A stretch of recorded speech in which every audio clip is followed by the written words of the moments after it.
Okay, hi, I'm Amy, and I am a compulsive overeater.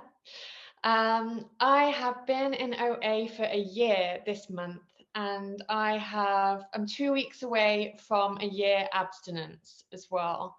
When I came into OA, I was 11 stone, and which is 70.3 kilograms, and I'm now 59.5, which is 9 stone 3. So I lost about 2 stone after 10 months of being in OA. And then the last 2 months, it's just been consistent, which is just beyond, I can't believe actually that that's something that's happened.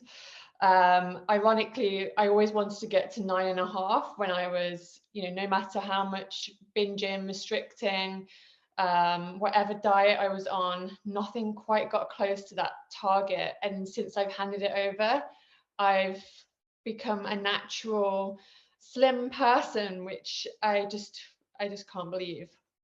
So where do I start? Okay, so I'm now 36, and 2 years ago, and even 2 years ago, I was in other fellowships, and I wouldn't have thought I had a problem with eating, actually.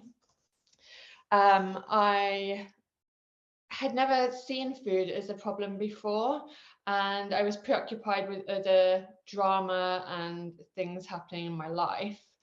But working through the program since being in OA, I've realized that actually, even when I was younger, I would use food to change my feelings and hide emotions. So I would have chocolate when I was happy. I would have chocolate when I was sad. I would have home cooking, which always had lots of sugar in, which meant that I'd done something right because my parents would cook, or it was to console myself. So it was something that I have actually used the whole of my life. And I remember, along with that, then came, as I got older, boys substituted that, and then career substituted that, and there was just so much drama. And actually, then fast forward to about 3 years ago, throughout all my life, really, just so much drama. And I had, in that time, 15 jobs, changed careers 3 times, went through sexual assault. I moved house about 10 times. I had been married and then got to a point 3 years ago where I was suicidal, and I realized that I couldn't do this on my own anymore and I needed help. So I found a counselor, and at that point she'd become my higher power, and so she told me about fellowships, so I went. And actually I was in 2 other fellowships before finding OA. And coming into OA beforehand, I'd never really thought about a higher power as finding a God to my understanding. There was always someone that was my higher power. Through my childhood, it's my mum and dad. Then it became my husband. Sometimes it was work, and then it became my counselor, then a sponsor. So I'm one of my defects is people pleasing, and I really recognize that now. But since just this last year, I found there is a God of my understanding, and that's how I've been able to be abstinent. And I've had so much change in my life just this last year that I'm just really grateful for. So I actually came into OA 2 years prior. I went to one meeting when I was among other fellowships, and then I never went back. And I remember thinking, it's something that I really don't need. I've got other issues and drama at the minute.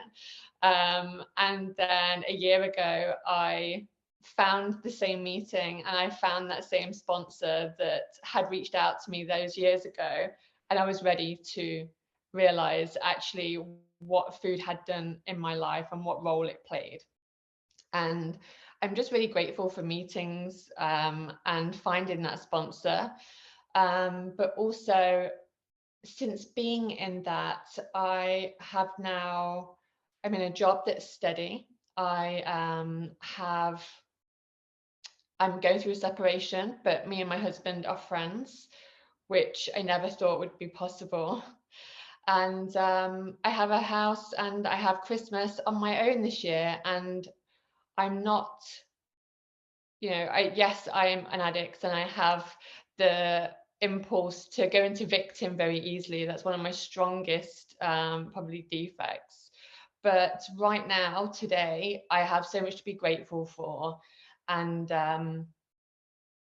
yeah, I said I try not to cry, but actually, it's happy tears because I have, yeah, just come so far in my OA journey. I have 3 meals a day, and I've never changed my meal plan during this 1 year, actually. The only time I increased it was because I had COVID and got very sick. But the rest of the time, it's just stayed the same, 3 meals a day. I read every morning. I speak to my sponsor every morning without fail. I don't text her, which I learned very early on not to do. And I call people when I need it and when I need that support. So how much time have I got left?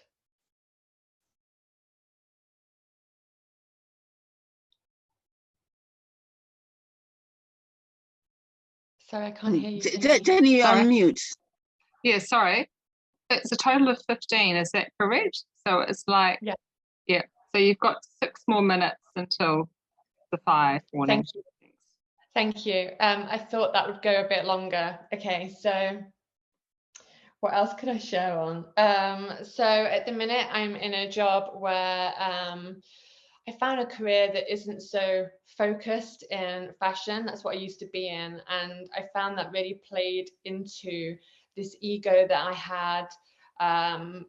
And a lot of what I do now is research around how people with trauma use fashion to hide behind or use it as an escape. So I have moved away from that slightly and I teach now and I'm an academic. And I've found that really helpful, being able to do something still creative, but true to what is reflected in my recovery at the same time.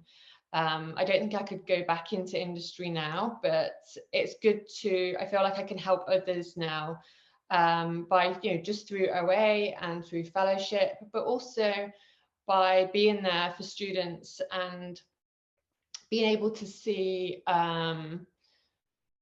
just share my experience, I guess. I don't tell them about OA, I don't tell them that I'm in this fellowship, but I'm very transparent that I've had problems with eating and it's something that can be talked about. So I'm really grateful that I have that position now, and work is something that I don't run from, not today anyway. I feel very optimistic in this job. I usually would blame my managers or people in the office, and someone was always out to get me or jealous of me because I thought I was so successful.